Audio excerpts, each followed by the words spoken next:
And we are live. How's it going, dude? We are live. Good. How are you? Lekker, lekker. A bit bleak that the football's, well, not quite over, but close enough to being over. Well, you've got 2 games left, so it's fine. Yeah, but I'm so used to like just having football every day of the week almost. And we have PSLs coming back soon. Something to watch. About that one. You know, we gave that a so it's a little We bit did give it a difficult. chance. We did give it a chance. Cool. So thanks for everyone tuning in. We're doing things a little bit differently this evening. Instead of getting one guest on, we've got a total of 5 to have a chat about the Premier League.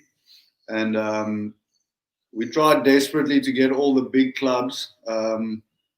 Some would say that City is one of them, but we couldn't find a City fan to join us. But yeah, we've got someone from Arsenal, someone from Spurs, Chelsea, United, and Liverpool. So we're going to pull them up in that order, and then we'll talk some cock about with them and see how it goes. So first up, we've got Jesse. How's it, Jesse? What's up, guys? How's it going? Dude. Mr. Loving that Nagel. Arsenal badge next to Keegan's face. I'm hating this. But you know what? You next to the red ribbon, so. Yeah. Unfortunately, I can't change where the logos are. Keegan will have to just deal with that for now. Yeah, it's fine. Mr. Nagel, how's things on your side? Yeah, in terms of Arsenal, strange season. Look, obviously, as an Arsenal supporter, we never ever used to seeing 3 coaches in one season, especially one with no managerial experience at all. So it was obviously strange. You know, I think Arteta, I think he deserves massive credit for what he's done in that short space of time. I mean, everyone, jokes around and says that he can just call Pep at any time, but there's certain things that he couldn't call Pep and ask advice about. Like, I mean, getting the coronavirus, being the first coach to do that, stuff like that, and to still, get results. I think it was like 4 or 5 months that he went unbeaten or so across all competitions, I think, before that Olympiacos defeat. So I think it started off horribly wrong. Unai Emery, I don't know what he was doing at the helm, but once Arteta came in, I think, we started getting on the right track. Possibly, next 5 years, you could see us as champions again. Sorry, what was that? In the next how many years? 5. 5. Okay. We'll catch up again in 5 years. Yeah. He's got to survive 5 years. Do you think Arsenal could win again in 5 years? I think next year we'll probably be in a Europa League team again. Possibly the following year after that, become a top 4 side. And then obviously work our way from there. You can't be champions overnight. So, I mean, it is what it is. Rome wasn't built in a day. So we're trying to build Rome over here at Arsenal. Do you think they'll give you guys some budget to spend for change? No, I think it is what it is. Arsenal will never be that massive spending club. Arteta needs the funds. Any coach needs funds, in fact. But at Arsenal, you're not going to get that. You need to, get your players performing and then sell them at a high rate and possibly some exchanges or loans. It's more the coaching and what you can get out of the current players that matters the most. Because I mean, players like David Luiz, Mustafi, they've stepped up under Arteta. So if Arteta can do more of the same with a few of the joke of players that have been playing at the club, then possibly you don't need to spend that much. It's just in certain areas.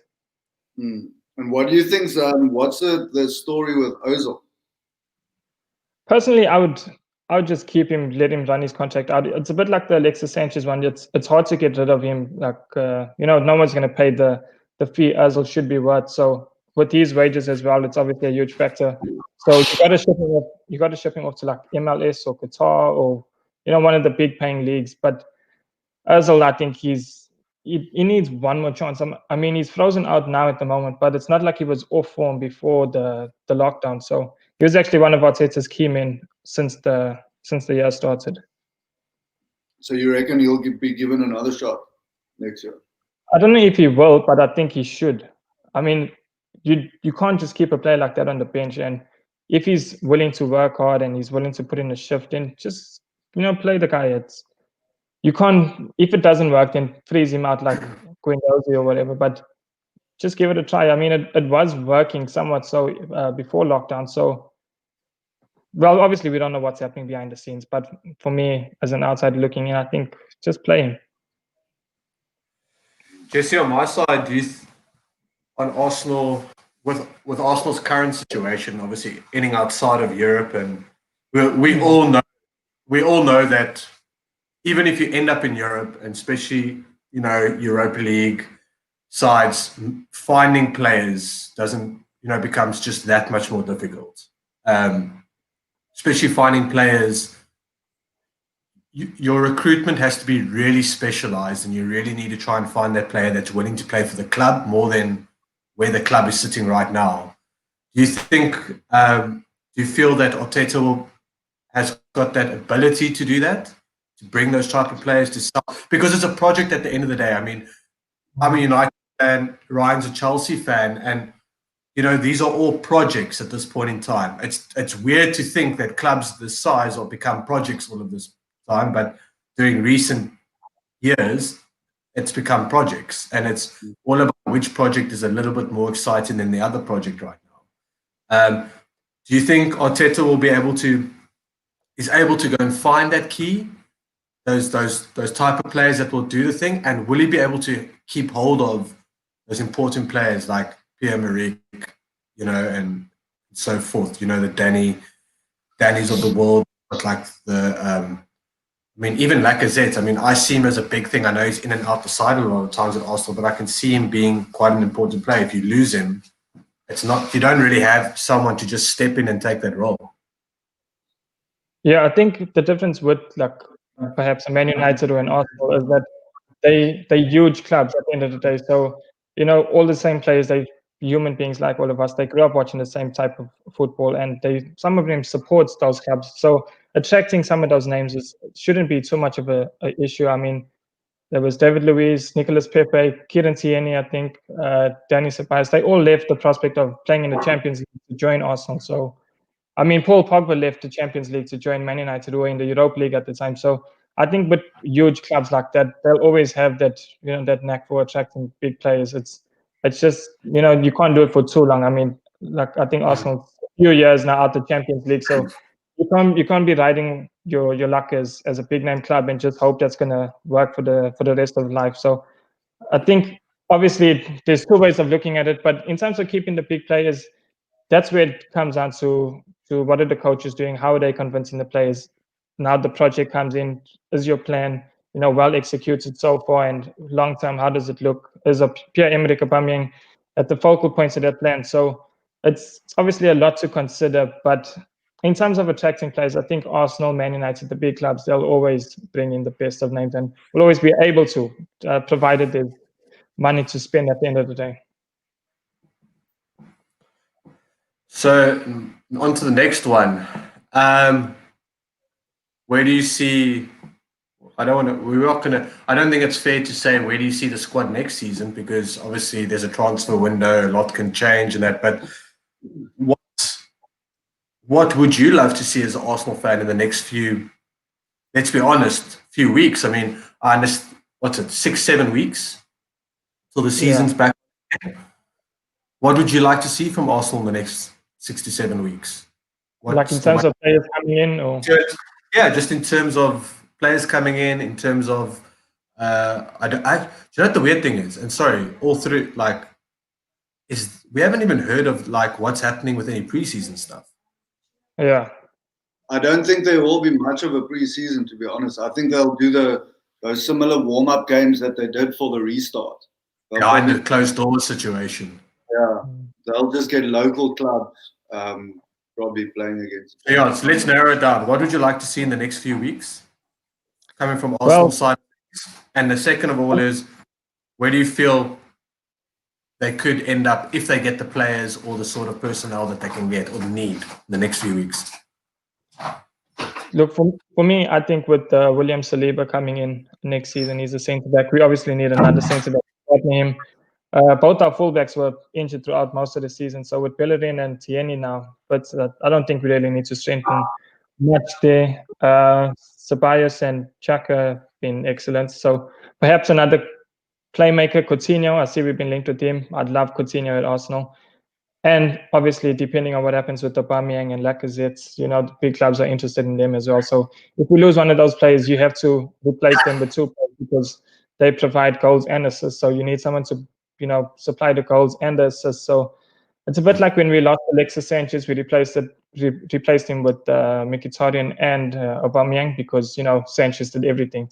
So we need sometimes two players to strengthen or to replace one player rather. So I would love Thomas Partey, Philip Coutinho, and Jack Grealish. Who knows? I mean, you can't rule that one out. So. I guess, yeah, he's one that's going to be on quite a few people's wish list right now. And with Villa staying up, that price ain't going to come cheap. So it's going to be everyone's willing to open the purse a little bit, I think, when it comes to Jack.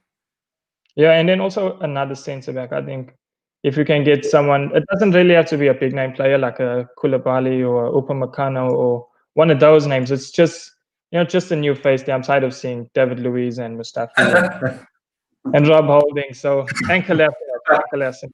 So, yeah. I think you just keep hold of David Luiz and play him at the back. Front three, preferably. You know what? Whenever we do business with Chelsea, that's why I don't want Willian so much. Whenever we do business with Chelsea, they just become the worst footballers ever. I mean, all I'm saying is you guys have given us only quality through the years, so I can't bash you guys on that. I think the worst player we've signed from Chelsea is probably William Gallas. He was actually worse than Chick. Yeah, look, that worked out well for us because we got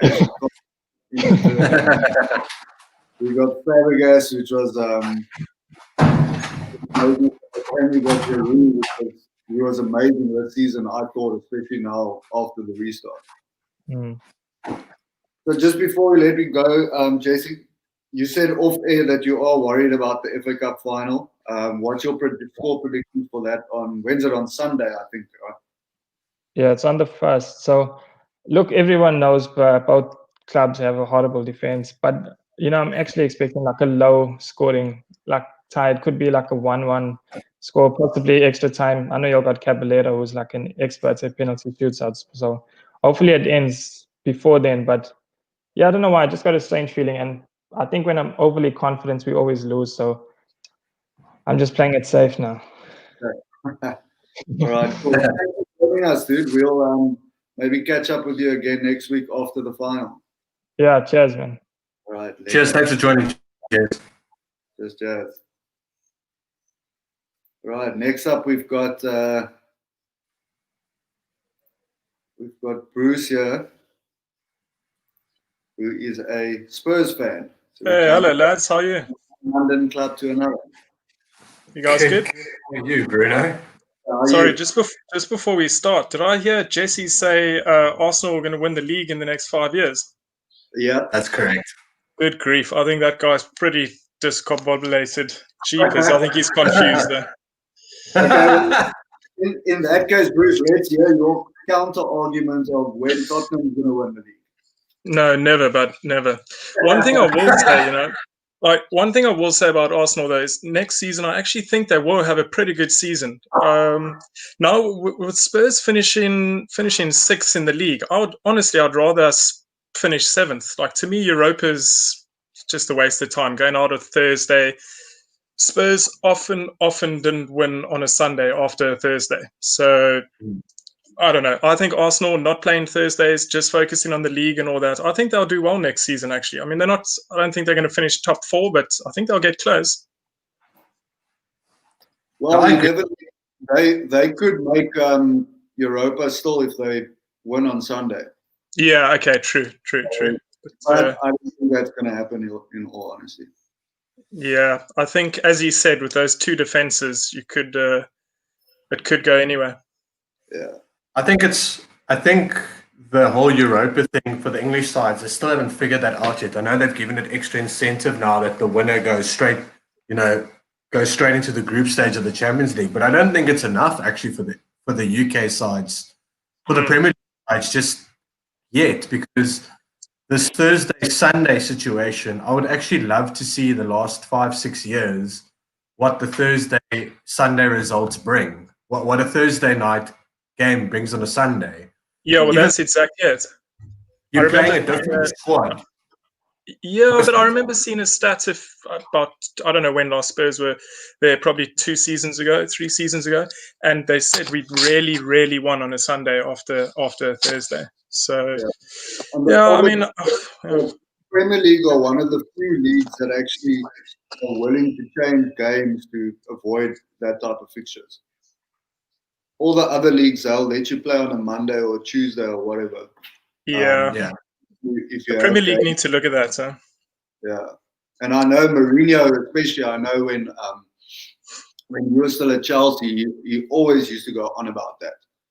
And I mean, he doesn't. He often just bickers and moans and all that, as all three of us know. But I think with that, he has a point with that, because I mean, like you say, Keeks, if you look at the history, I'm sure you'll see that you lose more than you win on a Sunday after a Thursday, especially if you draw a side in like Russia or something. You got to travel, and it can't be easy, and especially if it's like the back end and you want to actually play to win the Europa, you probably send in a full strength side out. I think that's the year we won it, I think it was, obviously we were out the running in the league, so it made sense to play that full strength side. But a lot of the times, if you look at the English sides, they're still pushing a top 4. They're relatively still pushing top 4 by the time you get deep into the Europa League. And then it becomes tricky, and then it becomes, what do you favor more? Where do you back yourself more? It becomes a difficult decision with what to commit to. I remember with Chelsea as well, when we won the Europa League and kicked that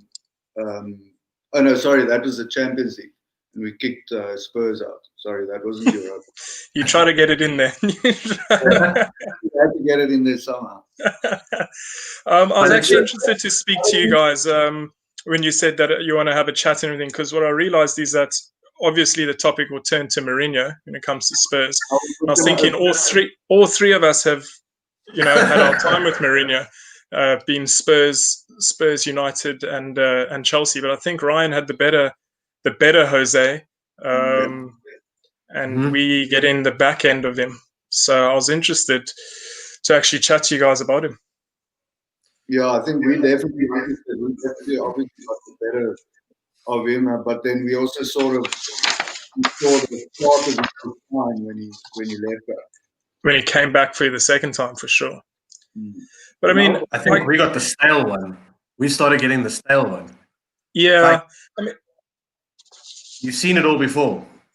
Yeah, I have. But the thing is, I don't know, when you said to me, let's chat about Spurs, and I was thinking, well, we're going to talk about Mourinho.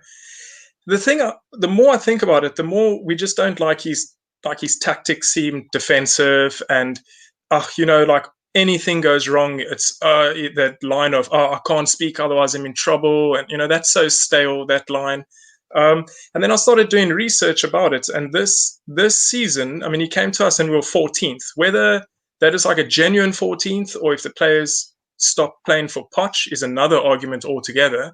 But from the moment he took over, he's taken us to 6th, and there's only 2 sides that have got more points than us, and that's Liverpool and City, which I read it and I had to go research it myself because I didn't quite believe it, because every time I seem to watch him in charge of us, I seem to think that we lose every second game.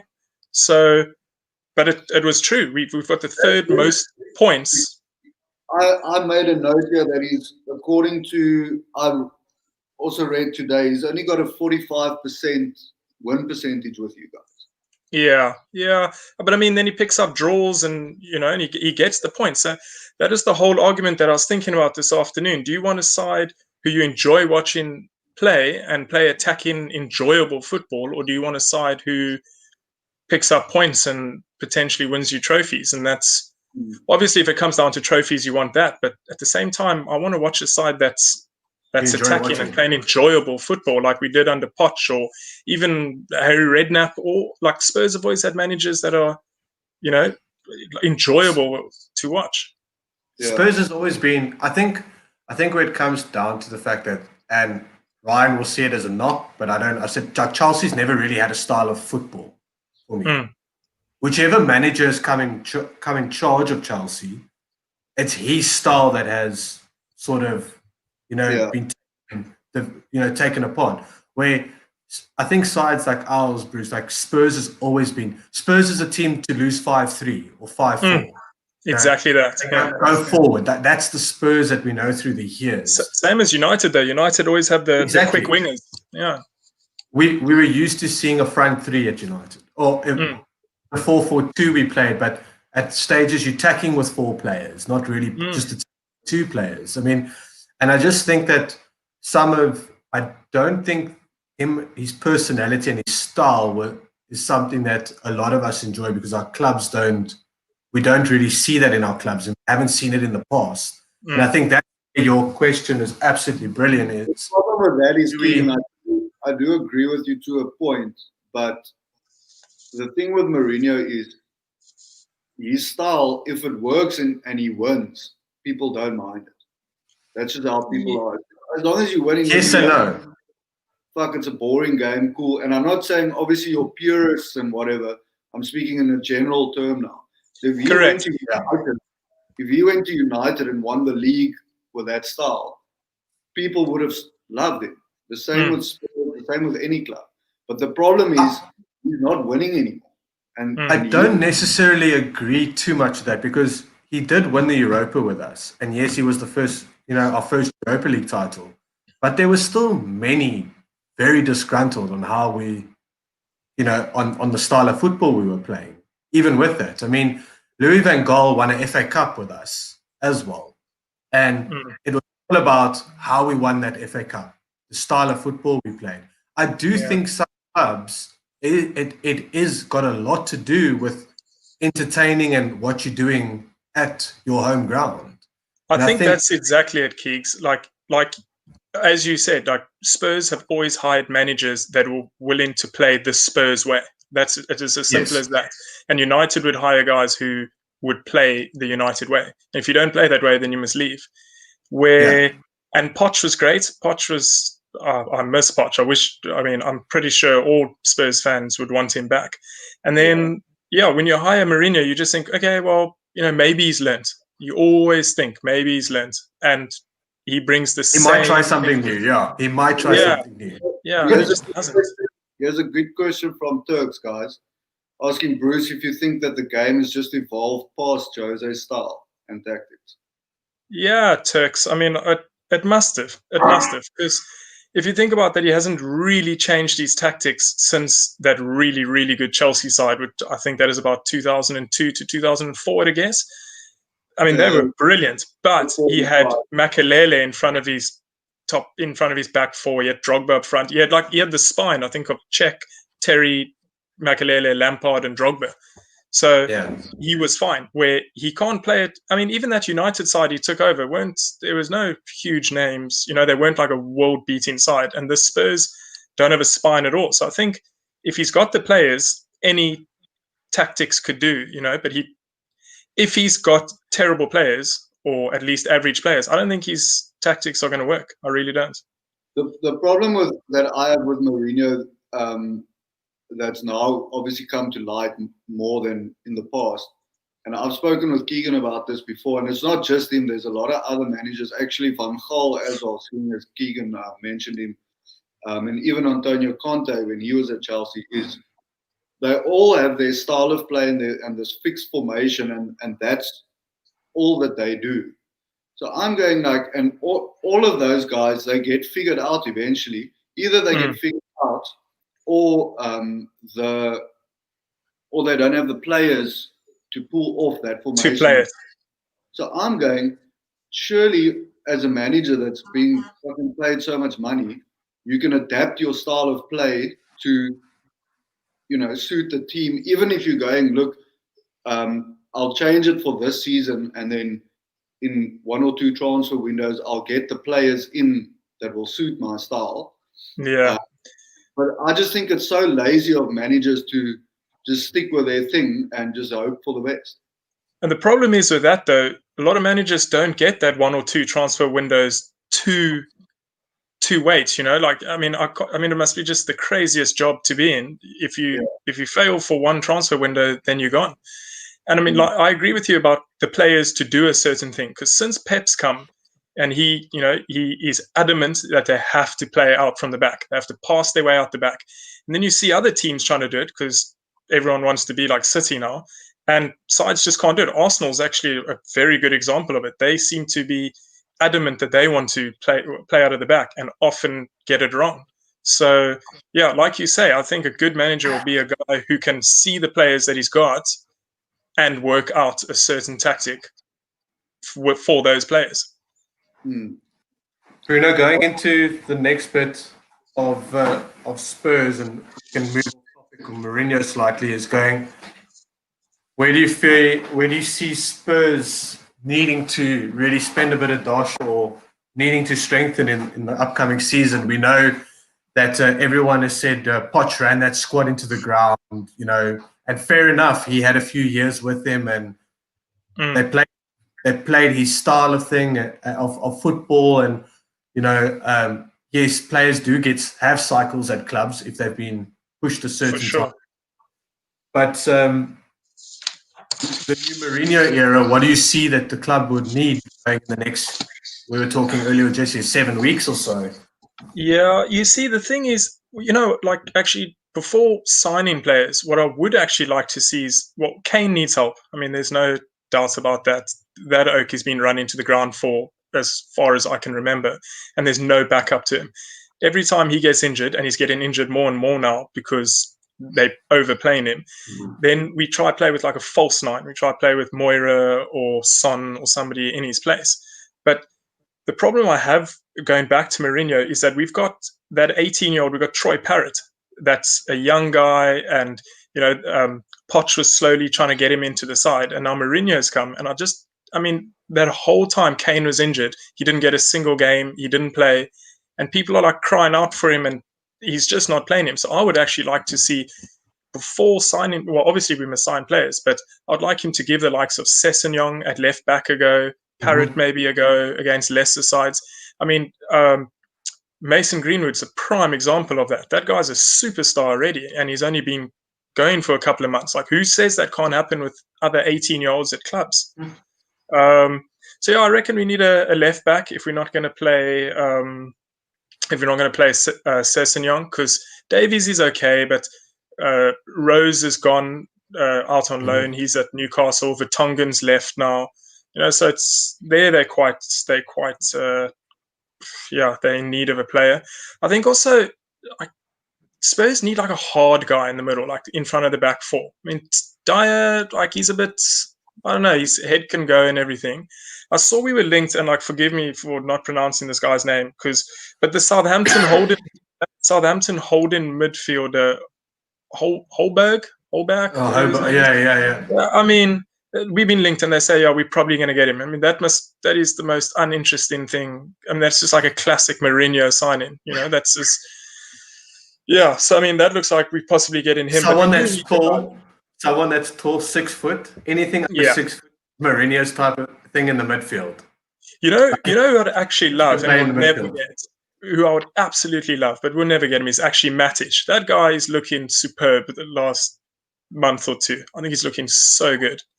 I was chatting to some mates that you know that day about Matic, and he's like, the man looks ill. He's lost so much weight. Yeah. I looked at it like he's probably in superb condition right now for his age. But I just looked at someone, this guy looks ill. He's so looks even thinner than what he did when he was playing for Chelsea. But he's playing good footy. But I agree. I think looking at Spurs as an outsider, I'm going, surely it's about time that Kane gets some help. Spurs is good until Kane gets that first injury in the season and misses a few weeks. Then we go points. They're bound to drop points from that stage. And Kane will get injured, and Son will get a red card, and he'll be out for 3 games. And they often go together. And then, like you say, we've got no depth in the squad. And when those two happen, you just know we're gonna struggle. I mean, yeah, we need somebody for him. I heard Luka Jovic at Real Madrid. I heard he wasn't happy there, and Mourinho's thinking about him. But it seems like Madrid, we seem to give them, we give them Bale, we give them Modric, and get nothing in return from those guys. So I really can't see that happening. But we need help from it. That's us, dude. We've given half a squad to them and get nothing back. Exactly. Yeah. I mean, they can give us him, and they can give us Bale, and then we even. They can give us Bale back. I won't be surprised, and I'll say it on here. I won't be surprised if Gareth Bale ends up back at your club. I'd love it, but I don't think we'd pay his wages. I really don't. I think that's where the issue comes in. I don't think any Premier League club will at this point. Paying those wages for him now. But I mean, yeah, that's another thing. Sorry? He's a pro golfer now. Yeah, I reckon he is. He just plays golf.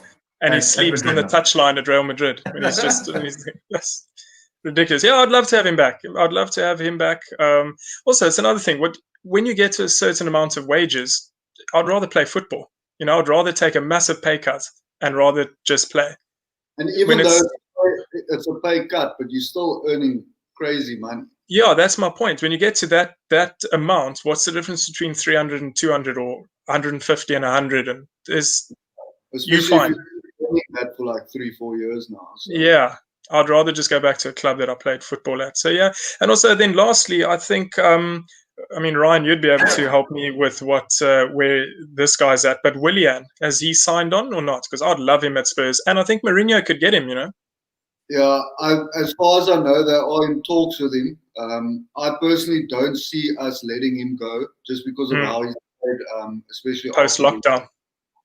And I mean, sure, we are getting a couple of wingers in now and attacking players, but we've also seen in the Premier League that a lot of those guys often take some time to adapt properly. So I personally don't see him going anywhere. Pedro's gone now. He's gone off to Roma, and I don't see William going anywhere. Yeah, that's also why he's so appealing too, is that he's spent time in the Premier League and just stay in London, come across, and it'd be a great signing. But also, I don't think I'd let him go if I was Chelsea. He said no to you guys before, so yeah, that's true. But now we've got Mourinho. I think Mourinho and him get on well. Yeah. All right. Well, thanks, Bruce. Sure, guys. Good chatting, Yeah. Thanks for popping in, Bruno. Last year, guys. Cheers, See ya. Cheers. Bye. So while before we bring Reese up here, let's just bring Jesse in for this little comment here. I wants to know if you think Arsenal's getting relegated. No, come on. Seriously. No, honestly. I think Kurt isn't. If I remember back in my school days, I think Kurt was an Arsenal fan. I can't remember now. Well, now's the time to be an Arsenal fan again. I mean, no, but honestly speaking, I see us getting like between 5 and 6, the 5th and 6th spot. We're not going to get into the top 4. I know it's too big of a task right now, and the current top 4, I think, is just in a 38-game season way ahead of us at the moment. All right, Leka, I just wanted you to see that. Cheers. Cheers. Okay, next up we've got Reese, the Chelsea fan.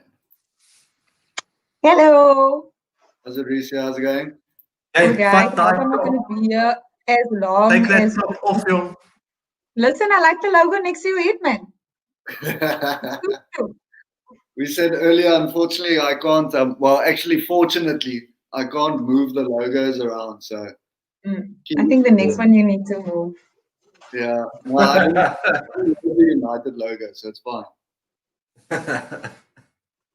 I think I must take a photo of this though. New fan. Yeah, never gonna happen, but let's try. Yeah, with a tight finish in the top 4 race for us, a lot closer than I thought it was going to be. What did you make of the season, Reece? Do you think that was a successful first season for Frank? I think it was a successful first season for Chelsea, just based on the fact, we couldn't buy new players. We had a whole lot of youngsters. We had to really find a new way of playing in the midst of controversy almost. ABC, And from anyone but Chelsea. Say again? Aki's comment over here, ABC, anyone but Chelsea. Bakkies likes to talk a lot, man, but he never shows the action. That's him with his cut. I was going to block him off this screen. But so Chelsea was, in my mind, never supposed to be in the top 4, especially with everything that was stacked against them. And then nothing was stacked against you, Oaks. You Oaks broke rulings. Hello. Don't come talk a lot. And then pre-COVID or pre-lockdown, pre-whatever, they really showed a lot of fire, and everyone just came and they just impressed, and you found players that you never heard of before that is now showing up and stepping up and stuff. And then post lockdown, you realize, oh yeah, you shouldn't actually be in the top 4, because our manager, Kepa, Kepa the manager, never failed to deliver on nothing. He was so disappointing, and I think horse shit has he been. and I don't want to bash him, but I know that he's probably not tuning in, so he won't feel cuck about it. But I don't want to bash players. But I just felt like, bro, like I would take myself off, and I would say, actually, Frankels can't do this, because it's like he had butterfingers. What kills me is not the fact that he's making mistakes and whatever. It kills me that there's two things. Half the time, he doesn't even try and save the ball. He just looks at it. I'm like, bro, at least throw yourself in that direction. Even if you don't get it, at least show to me you're fucking trying. And the second thing is, whenever there's anything close to his goals, before he tries to save the ball, he puts his hand up to appeal for whatever he thinks is wrong. And I'm like, dude, firstly, save the shot. Then you don't need to worry about appealing. Secondly, if it goes in, let VAR sort it out. Not that VAR is amazing, but at least. People stand for VAR, you know that, right? There's nothing wrong with VAR. Because the thing is, whenever it's a penalty or a free kick or whatever, and I don't care what team it is, it can be City or it can be Norwich, any city actually. I know it. I'm like, that goes through my mind, because I just have no faith. Also, the Chelsea defense, you could see that the Chelsea defense was heavily exploited. So hanging on to 4th was almost like a miracle. I am gutted that we finished below United, because, as you know, I live in the house with a United fan. But the last game, we had to rock, paper, scissors. Who watches? Who gets the big TV and who gets the laptop? I was at home, so I got the big TV. Whether one at rock, paper, scissors or not doesn't matter. I was at home. Someone must go get the snacks, and it wasn't me. So I was, when United cemented their 3rd spot, I was so gutted. Like I couldn't even celebrate. I was but I was so gutted, because I'm like, here comes this crappy ass team that has been struggling. Sorry, Gigan, that has been struggling. It's painted in my house.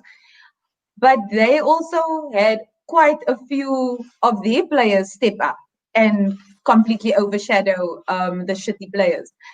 And if we just had a little bit of that defense, then I'm sure Chelsea would have done a lot better in the season. Although I'm very grateful for 4th. I'm grateful for 4th.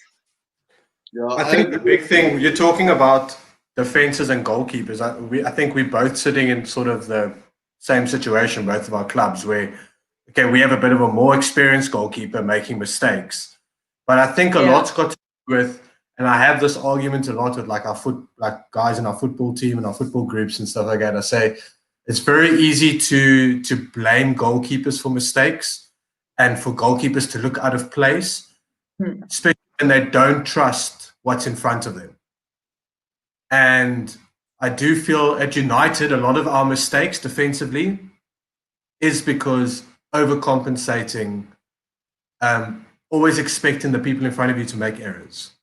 And I think that is a massive thing to play. I mean, I only play fifth in football, but I can tell you now, me as a goalkeeper, if you've got people in front of you that you do rely on, you can understand that do their basics quite well, or even read the game well enough, it does make your life a little bit easier at times. And I think that even like we've got guys like Harry Maguire in our team who fucking looks like a two-legged donkey at times and making mistakes. But then I also wouldn't want to play, to be fair, I know Rudiger is a lot of Chelsea people rate him, but I wouldn't want to play with him in front of me at times. With him and Zuma next to each other, I would be it's like two cowboys at times. But you see, like, not to bring rugby into the conversation, but it's set pieces. Like, you have the set pieces in rugby. If your defenders and the people on your defense line, if they're not reading each other, if they don't understand each other, then you can forget about saving anything. Because if I have to rewind back to the John Terry and the Drogba days, like Terry was such a incredible defender because he was everywhere. Peter Cech knew that he could rely on his defenders. He knew that. So he knew that it was easy for him to slip up. Kepa can't slip up because there's no wall. They broke down the wall. There's no wall. And that bus that Mourinho used to park, he took that bus with him, It's at Spurs at the moment. So it's just so there's no assistance. Whereas on the attack side of Chelsea, they are flourishing. They've got Willian. They've got they've got Willian. They've got Pulisic. They've got Giroud. Oh, Giroud really impressed me there for a Bali. He did very well this season. Yeah. And Mount. But just one thing on that, just on the goalkeeper and the defensive line is. One thing that I struggle with Kepa as well is the fact that he doesn't, as much as you need a solid line in front of you, you need to command that line as well. You need to communicate with them and tell them where to go and what to look out for and whatnot. And that's what Peter Cech used to give us. And that's what Kepa is not doing. Caballero, every time he plays, we look way better defensively.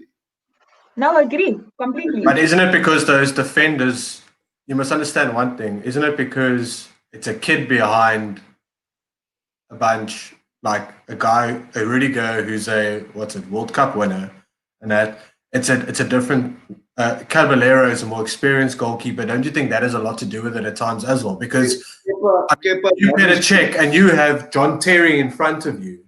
Whatever John Terry says, the players around him are going to listen. So it makes your life as Peter Cech very easy. Very easy.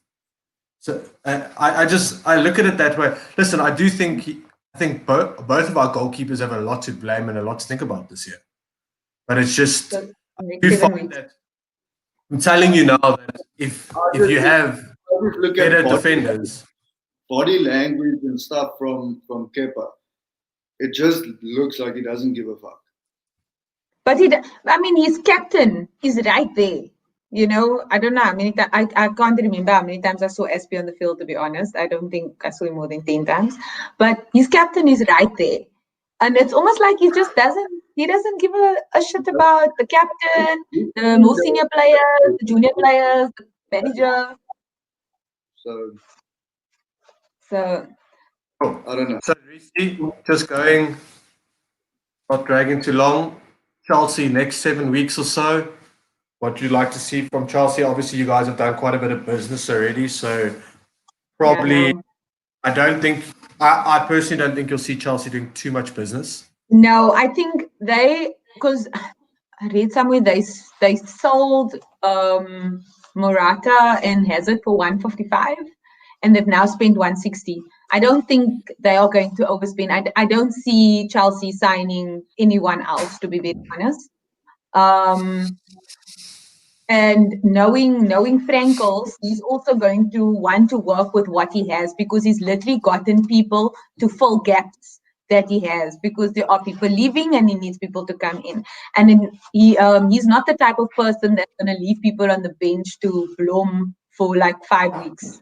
Like he wants his money to work. So I think they won't go on a big ass shopping spree, although I would love them to go on a goalkeeper shopping spree. But who knows? Maybe something happens in the next 7 weeks and Kepa goes and sees a life coach and like magic happens, you know. I think he also, or not him only, but I think as a team, they also just need to reconnect maybe and just love each other again. Because you can always see when a team is gelling, it's because they love each other. I mean, if you look at the Liverpool squad, they're completely gelling because there's so much respect between players and management and fans, etc., etc. Whereas I think that there's still a little bit of shaky business in the Chelsea squad, and I'm hoping that in the next 7 weeks they can just patch that up so that when they do come into the new season, it's a revived team. Jesse's got a great one here. Give him a testimonial. Now, Jesse, we do not want him at the final. We're going to bring in Peter Cech. Did you not see him sit there on the stands looking? He's gonna come play in the FA Cup final. But yeah, I do also think that for the next season, Chelsea is going to still be a team to watch. They're still gonna be a competition in the league. So I reckon. Can we talk about my other favorite team? We definitely get a defender and hopefully a goalkeeper. I think we'll spend on. I agree. A defender is probably needed, and if it's not going to work out, you'll have to go and look for another goalkeeper. I think. Yeah, I think maybe the goalkeeper will come in the January transfer window. I mean, or that, yeah. Can we talk about my other favorite team quickly? Go for it. Wolves. Which other? You know that I'm a Wolves fan, Loki. until they prove to be competition. I know. I just really enjoyed the Wolves this season. They were the one team in the league besides Liverpool that I absolutely love to watch. They just lost a bit of their fuzz towards the end. I think it's just they ended up not getting that Europa spot, right? Yeah, unfortunately, that's what I say. They lost their fuzz towards the end, and they could have been the people. But they're still in. I think they're still in Europa though. In still the competition itself. Oh yeah. I think so. But yeah, they I could be wrong. They've been impressing me so much, not just this season, last season as well. So big things popping for them. Right, Reese, before we let you go, Sunday obviously we got the FA Cup final against the familiar of Arsenal. What's your predictions there? Jesse said he reckons it's going to be a low-scoring draw, possibly. Sure. Listen here, Jesse might not be wrong. Because you know it's going to be a 1-1, 2-2. But I'm hoping that it's a 2-1 win for Chelsea. No. I'm hoping it's a 2-1 win. And I'm expecting my homeboy to score the winner. Giroud has been scoring in every game so far. He's gonna score. He's gonna score. Both goalkeepers have a mare. Who said it? That's his thing now. He just scores just before halftime. That's his time slot now. Most. It's either just like when it's fine Poopy's time, then Giroud likes to score and just just make you feel lekker again. Now you're like, oh, okay, cool. So so yeah. Anyway, good luck to the Arsenal people, and yeah, good luck to us. Lekker. Thanks, Reese. We'll chat Cool. to you soon. Thanks. Bye. Cheers. Bye. Cheers, Reese. All right. Next up, we've got Mr. Paul Kirk. Pogba's dad. Paul Pogba's dad. Your son. What's up, dudes? How's it Can you going? guys hear me okay? Yeah, bro. We've got Pog's son online. The old shirt that I brought up, lads. Oh, look at that Glory one. days. Hey? Glory days. Much happier Kurt back then. What's up? From sixth last season to third this year. Not too bad. Yeah, I'm happy, to be honest with you. Obviously, it was a difficult start where I lost hope many times throughout the season, as I'm sure Keegs you would have seen on Twitter. And I often wondered whether Solskjaer was in over his head. But yeah, I mean, I'm happy with the way it ended. Obviously, happy with everything that happened post-lockdown. Happy with the arrival and the impact that Bruno Fernandes has had. A couple of other things, I guess, helps us get where we are now. But overall, pretty stoked. Yeah, I mean, I can't really complain. Third place finish. If you had to offer me that at the start of the season, I would have taken it 100%. So December, it was something like 13, 14 points off Leicester City, who was second in December at that point in time. So I don't think it's too much to. I don't think you could ask for.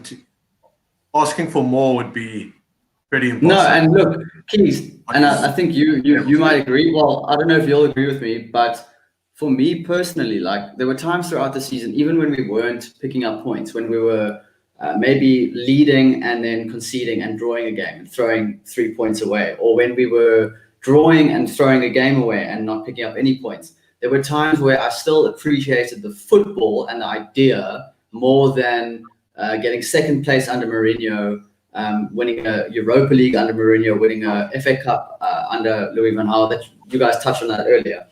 So there were times throughout the season where, as frustrated as I was that we weren't winning games, I could see an idea and a plan, and I would much rather take attractive football than trophies that, you know, I didn't even feel really like proud to win. I mean, the Europa League was great at the time because we were a club who hadn't won anything in a while, or at least since the FA Cup. And it was great to be struggling and still picking up trophies, but I hated watching the football. My eyes bled every fucking Saturday. And yeah, I'm just happy to see attacking football, shots at goal. I mean, that was something of the past under Mourinho, a shot at goal. So seeing United go forward with vigor. A shot outside the big box. Oh my God, Keegan, when we have a shot outside the big box, it just takes me back. It's just such a great time. just a shot outside the big box. You know what I mean? I'm not fucking difficult to please. But yeah, I can't complain too much. I'm really happy. Going into transfer market time, do you think you guys are going to do a lot there? What do you think you guys need to do? I mean, look, it's obviously, I don't know. It's difficult to predict what we are going to do. I do think that our priority signing is Jadon Sancho, and I think that we will go hammer and tongs for him. But I do feel there is a part of me that feels we could be smarter about this. I know Sancho is young, and if you sign a 20-year-old who's tipped to be, you know, one of the world's next best superstars, you've got him for the next decade, which, you know, is great and all. But I just wonder if we shouldn't be smarter about it and go for, you know, maybe three players or two players instead of one. Prioritize strengthening the squad over just strengthening the right side of attack. So yeah, I mean, I personally would love to see United go for like, and I know this isn't a big signing, but it kind of fits the mold of what Solskjaer is trying to do, is like a Todd Cantwell, who would be like 20 million. Cheap player, but he's good. He can come off the bench. He can start in cup games, and, you know, he could get a run in the first side. And that, of course, would come with maybe getting rid of Jesse Lingard, getting rid of Mata, maybe Andreas Pereira, players who, when they come into the United side, I mean, sorry to digress, but Keeks, how many times during or post-lockdown, when we were up 3 or 4-0 and we brought on the substitutes, did you just go, you more interest in the game? Yeah, because nothing happens. And those are guys who are on the bench, out the team, but they're coming on and it just looks like, you know, they don't care too much. I like Fred, so not all the players, but a few of them who just don't have any impact. And I don't feel like they have a long-term future at the club. So I would get rid of players like that. And then look at Todd Cantwell, I've made a little list here. I would love Manchester United to go all out for Grealish. To be honest with you, that's who I would have over anybody else. But maybe at 80 million, it is too much. Then you may as well do a Sancho for a few. Well, exactly. Maybe exactly. More. 100%. Maybe I don't know. Like I would love Ben Chilwell, the left back at Leicester City. I think he's fucking phenomenal. I would have loved Nathan Ake, but I see that City. Sorry? I think I said you guys might challenge us to get Chilwell. I know. I would love him. And I mean, look, I would just. Luke Shaw, he isn't a bad player. And I know that I tweet about him a lot. Not for me. But he's not good enough. And that's a problem. You know, I think that until Manchester United have really, really good fullbacks, will we realize how deprived we were or have been in recent years. When we have a left back who takes initiative and looks to bomb down the wing and just, I mean, like often you'll see at big teams like Liverpool, like Barcelona, maybe more so in the past, like at Real Madrid. But a fullback is so important to how you play. A fullback often creates the play, and we just don't have any of that. It looks like Luke Shaw is looking around too much. And if there was one thing Mourinho did right for me at Manchester United, was expose that Luke Shaw can't think for himself. I don't know if you guys remember, but Mourinho famously said, like, I can't think for this guy every time, you know, he's on the ball. I can't tell him where to pass. And that's what it looks like.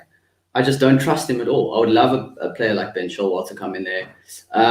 But yeah, I think also... I think we saw that as well in the last game, Kurt.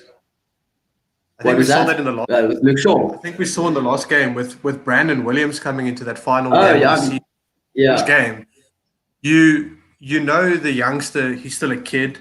He is a Manc, so there's a little bit of extra fire in the belly when putting the shirt on. But you almost see a different. You see that left-hand side completely different when Williams is on the park. It's on defense. You know, times was he getting blocks in, and people trying to blocking, throwing himself around.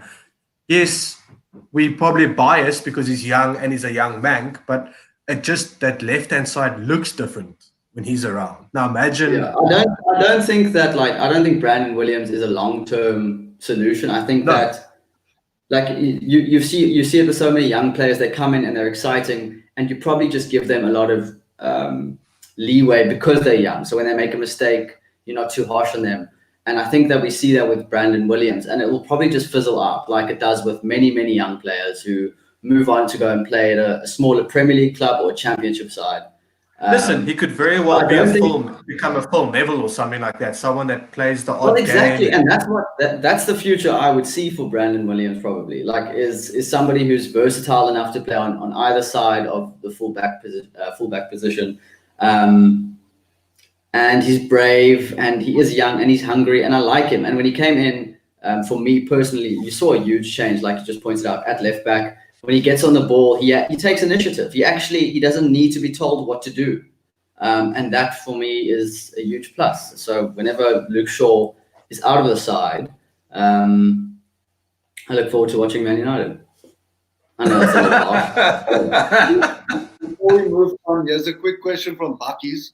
I don't think he knows your relationship with Pogba, Kurt, but he wants to know the United. Yeah. Proper offers for De Gea and Pogba. Do you get rid of them? Definitely not for Paul Pogba, but it's difficult with De Gea because I think if I have one bad thing to say about Solskjaer this season, it's been the way he's handled the De Gea situation.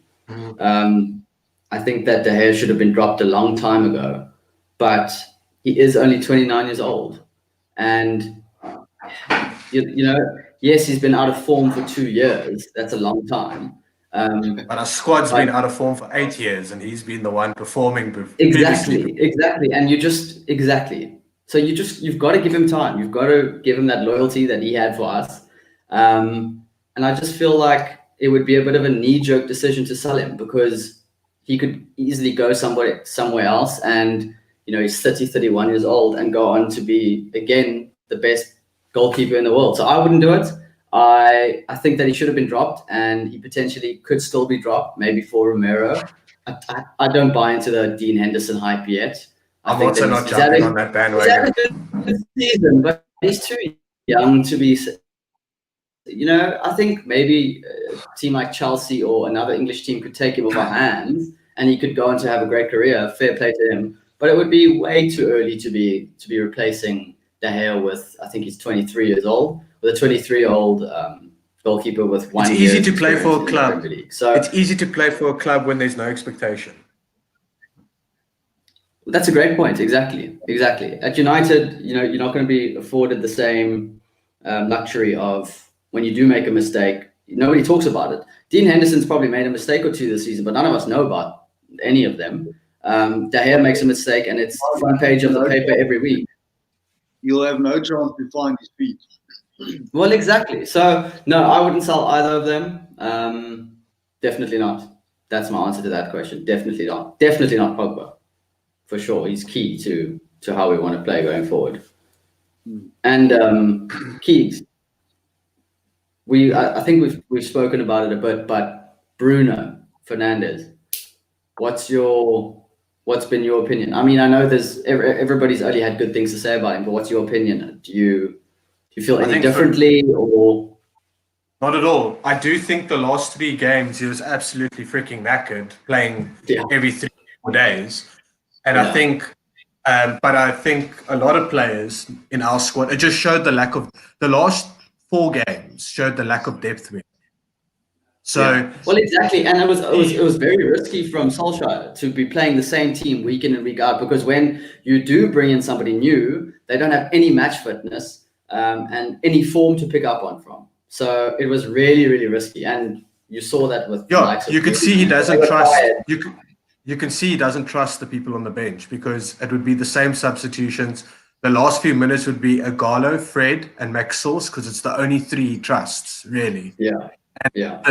He would just be like, if I have to use them because someone got hit in the head or kicked in the face, then I'll have to use them. But otherwise, I'm really not interested in playing these guys. So I think with Bruno, let's just hope that he carries on. Let's hope for 7 weeks or so. I don't think we'll see much of him too much in Europa in the next few weeks to make the final. But I hope he has a good 7-week rest, and we only see him first game of the season again. Yeah, I think what nobody talked about though with Bruno was that when he was linked with United prior to Solskjaer coming in, it was under Mourinho's management. And then I think Ollie's first window, or when Ollie first came in, he was linked. And apparently the club overlooked Fernandes because he gave the ball away too often, which is very interesting because he does give the ball away a lot. And I saw a stat on Twitter recently where, like, I can't remember if it was completed passes or lost possession more times than, and it like had a whole list of players, whatever. So he gives the ball away a lot, but it's so refreshing to see a player who isn't scared to make a mistake. And that's what was a huge problem under pretty much every manager we've had post-Ferguson, is players not taking responsibility. So when you see a player like Fernandes get the ball and try and make that audacious pass, that pass that everybody's going, what are you doing? And then it pays off. It's just, it's great to see. I love it. Also, can I just say, I feel like we should also give credit to, and I'm not getting carried away. I don't want anyone watching this to think I'm getting carried away. I'm not saying United are going to win the league next season, but I think we also should give credit to the board for actually sticking with Solskjaer, because everybody was quick to bash Woodward and everybody else, the Glazers, for all the managerial changes, for all the Still fuck all of them. No. Still fuck all of them. No, 100%. But I do feel like there's finally a plan.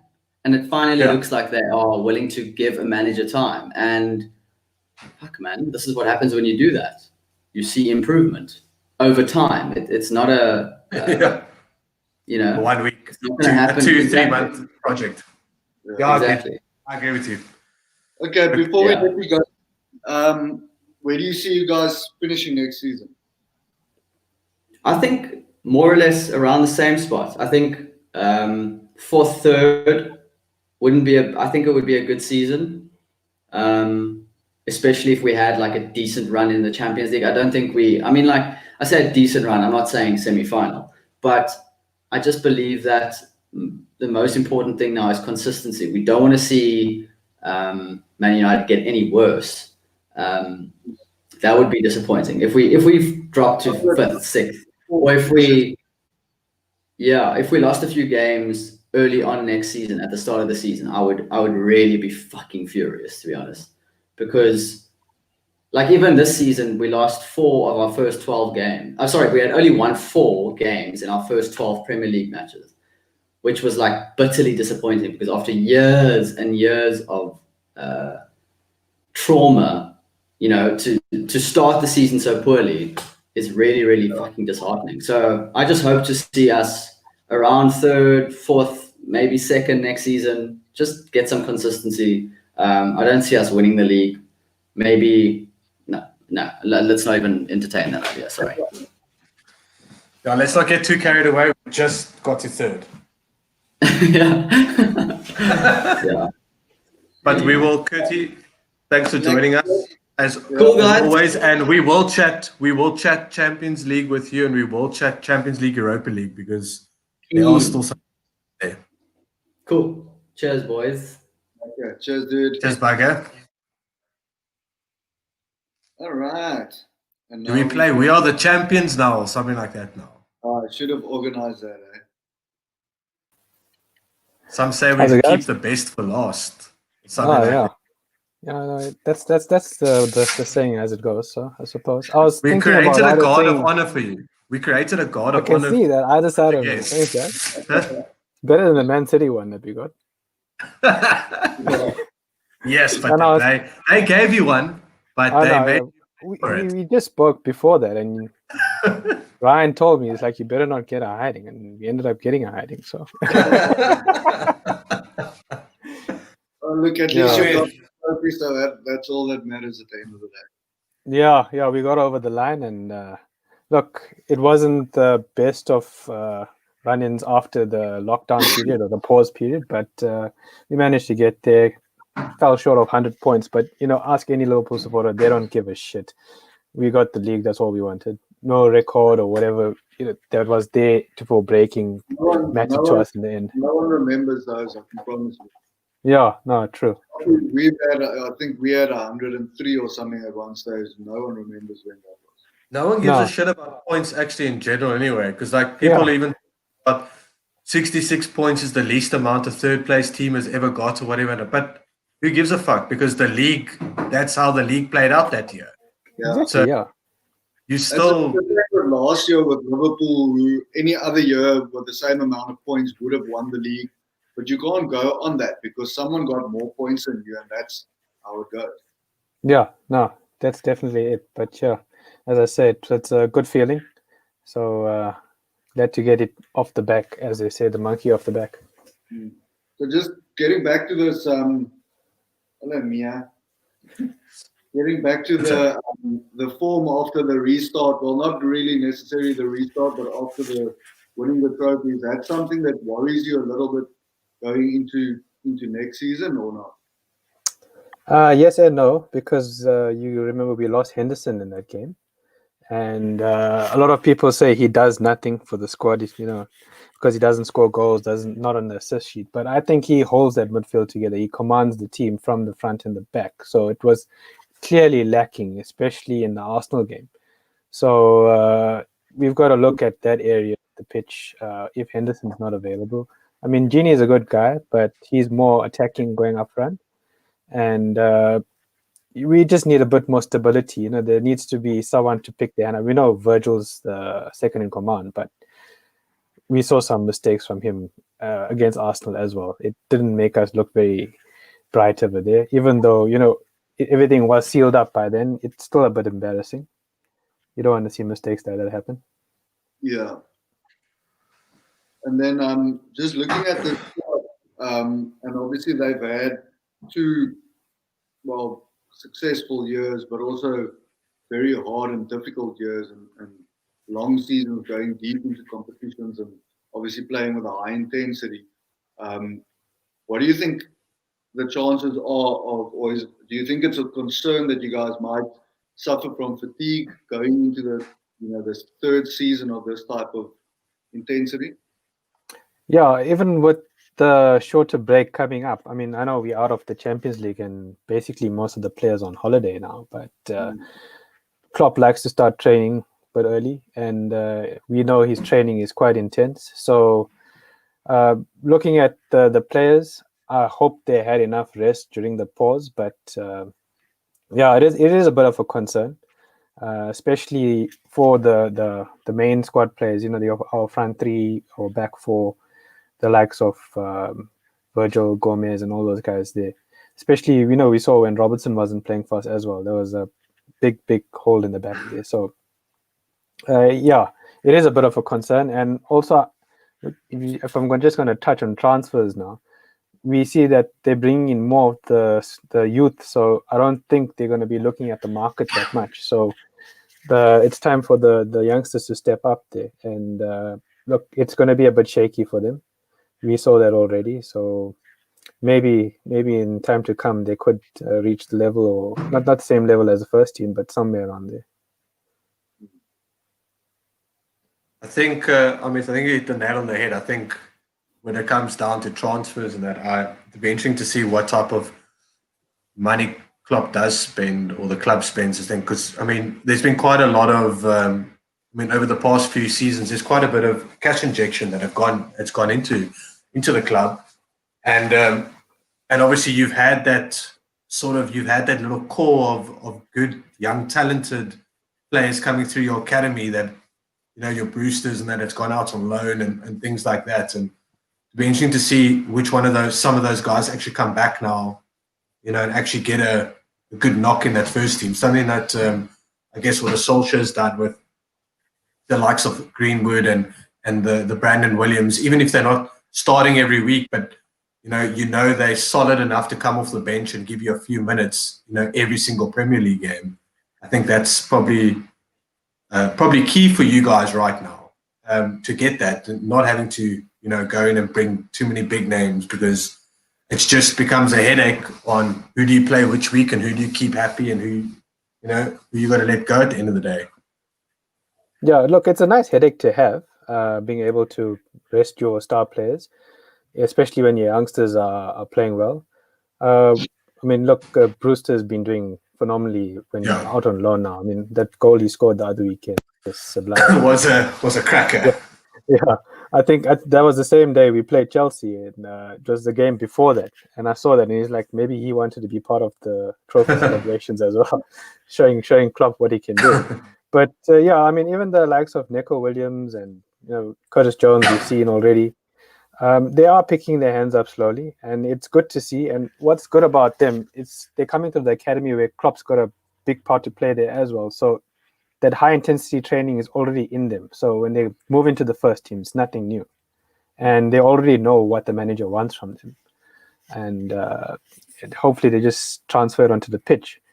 I know for most of these games from the restart, Klopp did try and give a few of the youngsters a go, but often we saw, like, just after halftime, he'll take them off and bring in the first team guys just to wrap things up, because things weren't really going our way, or it was a bit unsteady for the team. For sure. So I mean, next season, I think the big question is, and we always say, it's easy to win the Premier League once, but do it 2 years in a row. Yeah, well, this is uncharted territories for us. Again, I mean, I think the same thing was said with Leicester's wonder season, and we all say they deserved that season hands down. None of us can complain about it. Yeah. But it was all about you can win it once, or plan to win it once, but can you plan to win it 2 years in a row or 3 years in a row? Keep on the dominance. And I think the next question is, do you see Liverpool doing it back-to-back next season? I'd like to say yes, but you look at how City would want to come back from this season here. I mean, it's a bit embarrassing for them to finish by such a big margin. So I'm sure Pep's not happy. And obviously with the boost of them getting allowed back into the Champions League, they're definitely going to be dipping into the market again. Whether it's according to FIFA fair play rules anymore, we're not sure. But yeah, no, City's going to come back strong, and we can't take them lying down lightly. So City can play outside of the rules anyway. So. yeah, doesn't really matter for them now. Eh? Remember, they didn't do anything wrong, guys. Cash just the way they approached the thing. Yeah, that's true. Situation. That's what they kept. They wrote it down wrong in the ledger. There we go. I agree with you. I think I totally agree with you. I look at especially after running so close the year before, and the strain that took out, but then also keeping it, winning their Champions League, playing Club World Cup, doing what you've done this season.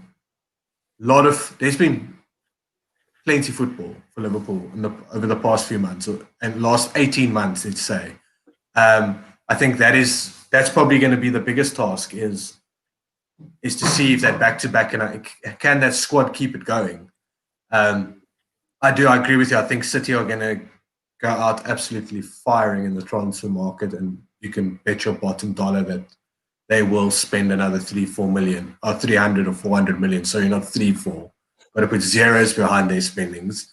And I do think they're going to be a real problem next season, because I do agree with you. Pep's not going to be happy with the situation, and he's staying, so he will be around to spend some money again. I do think I wanted to think. What did you think of? Why is there? Oh, let me tell you one thing. Look who controls the panel. I'm in control. Look who controls the panel. It's just a different. I like the other red. The more redder red. But yeah, but I do agree. I think. Do you see? Do you see yourselves possibly going on that full tirade of like going full ball to every single trophy again next season? Or do you think maybe that seeing that you've won a Champions League under Klopp already, you've a few cups in a Premier League, or maybe the original treble, something along those lines? Yeah, look, I think for the club right now, they want to challenge for everything. I mean, no club in our position would say, no, we just want to go for this trophy or that trophy. But I don't see us hitting it with that intensity as we had this season. I mean, that unbeaten run was phenomenal. At the beginning of the season, we just kept winning, getting the 3 points.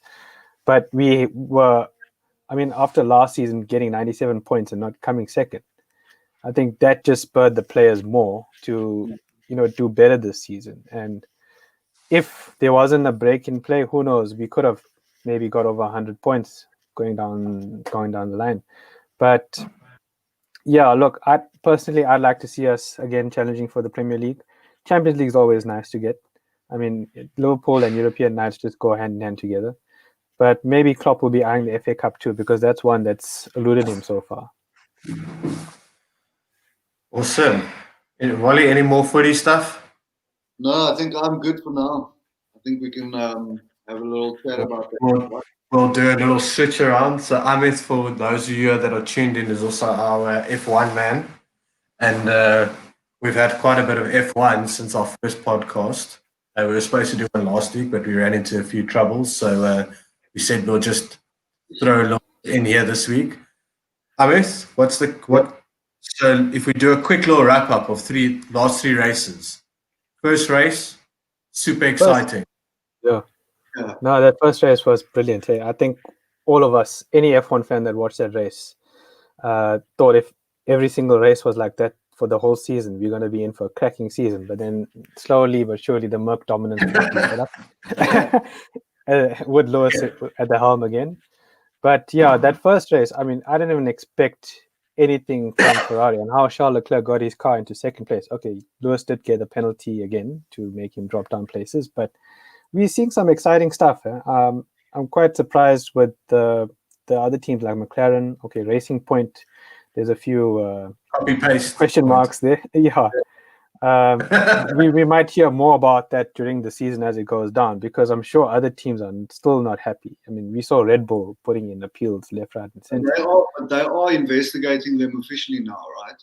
Yeah, they Correct. are, because it's basically carbon copy of last year's Merc.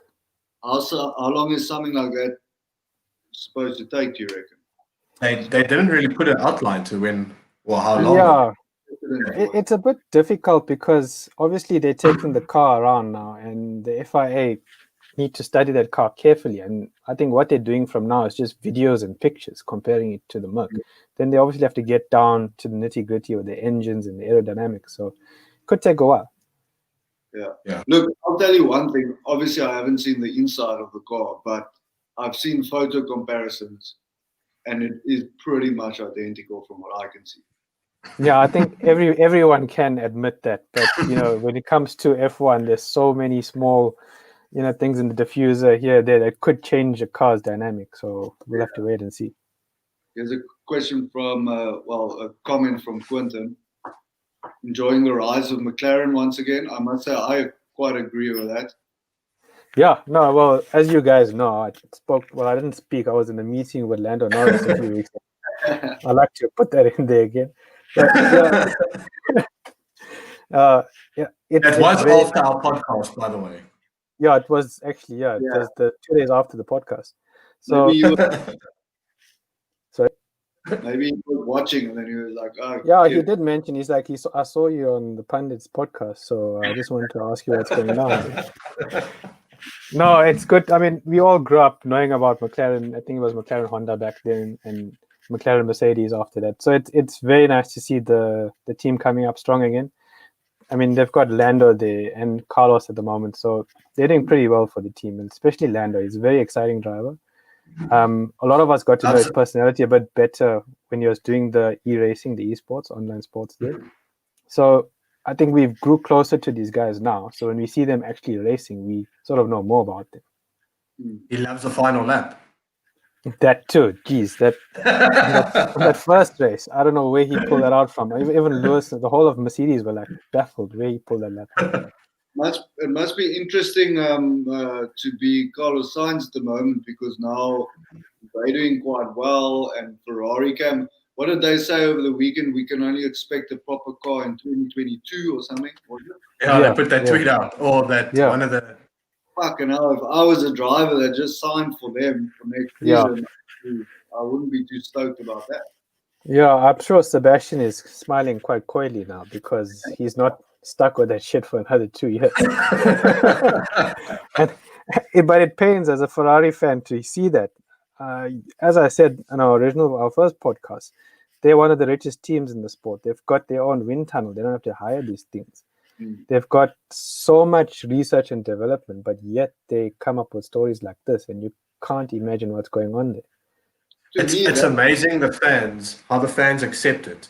I mean, fans, we're F1 fans, but we're not diehards. Like the guys that are going to tracks every week. I mean, if I was one of those fans and you're buying their merch and you're buying tickets every week to go to race day, I'd be fucking fuming right now if a statement like that came out. Yeah.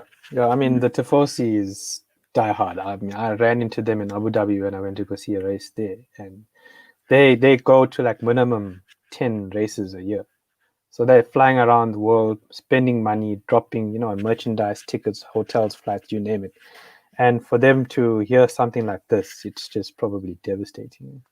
But at the same time, I really hope they start, from the top end, getting their act together, because there are rumors that Mercedes might pull out now because they feel like they've done it now. They've proved their point. So you don't want the likes of McLaren and Red Bull to be taking titles from you if you're still that main sort of team in the sport. You want to be up there again. And if you're seeing, your Verstappens and your Albons overtaking you in races now, and you're still battling down in mid-table, it's embarrassing. Yeah, race 2 was obviously a ball fest, so we don't really have to touch that one too much. But Mercedes, for Ferrari fans especially, Yeah, Ferrari fans, let's not go down that route. I think we all have enough to say on Twitter and that, and I think every Ferrari fan has that. Mercs were just way too good anyway, so no team was close to him. The third race we were going to get, it was rain expected. Fucking rain never decided to pitch up really when race day comes. So Lewis just prodded away to another great, victory, very easy victory for him. And then you get, at least we had a bit of a fight for second place because you had Verstappen and Bottas sort of having a bit of a, was it Verstappen? Verstappen and Bottas, yeah, you're right. Yeah. Verstappen and Bottas having a little go. So there was a bit of fun, but we got Silverstone this weekend. Obviously, we got double header. Do we tune in on this weekend, or do we just go, hey, it's Merc 1 and 2, and only hope the cameras show from third down? Well, Ryan will have something to watch before the FA Cup final. So. No, look, Lewis has been pretty dominant at Silverstone, but as I said, with the other teams coming up, it's making that part of the race interesting for us to watch. Because even though the Mercs are up in front, there is exciting racing happening at the back.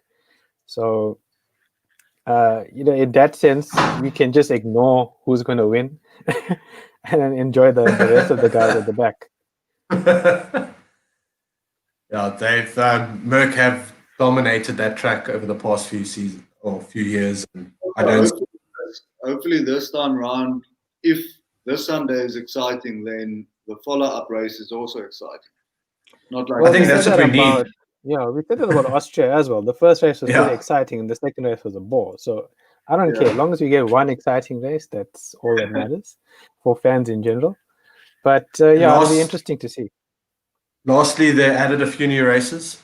Yeah, I think it's 5 in total since we last chatted. But the latest additions were Nürburgring last week, the one in Portugal, I think it's Portimao, and obviously Imola. So there's a lot of Italian tracks, a lot of Ferrari tracks, and it's just going to be sad to see Merc dominating there. And I also just wanted to touch on one thing, and we can make it the last one unless Ryan has something else. Sure. What the fuck is happening with Red Bull at this point in time?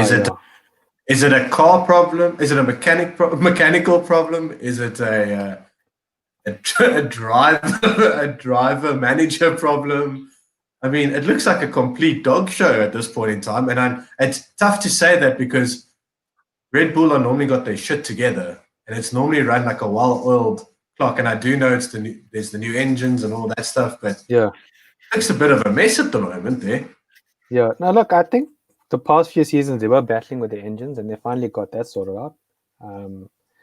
I'm not too sure, end of the day, what's happening there. It's a pity, though, because they are the strongest competitors to Mercedes at the moment.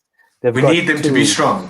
Yeah, they've got 2 talented drivers there. I mean, I always rated Verstappen, even though his personality might not rub up everyone's wall over there. But Alex Albon as well is another great driver there.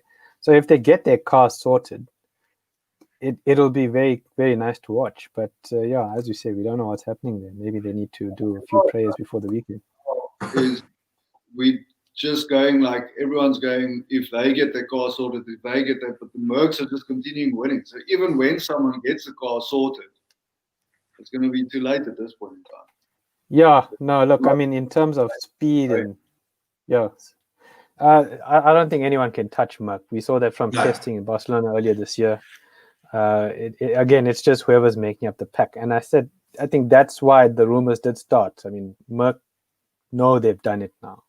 So there's nothing else for them to prove in the sport. So that's why they might be thinking about leaving, because F1's a costly exercise. It's not the cheapest sport. It's the most expensive sport in the world. So if they want it all the time, what's the point? I guess they're bored. They want to move on to the next thing now. Reminds me of Ferrari of old. Yeah. Thank you very much. Yes, guys. Always good catching up. Once again, congratulations on the title, and I hope I never have to say that again to you. Yeah. Well, yeah, let's see how next season goes. At least we don't have to wait too long for it. Yeah, that's one good thing. Yeah. We've got 2 weeks. We'll catch up when we have our next F1 break. So we've got 2 double headers in a row, and then we'll do another little catch up. Looking forward to it, guys. Cool. Cheers, bud. Have a lovely evening. Okay. Cheers. You too.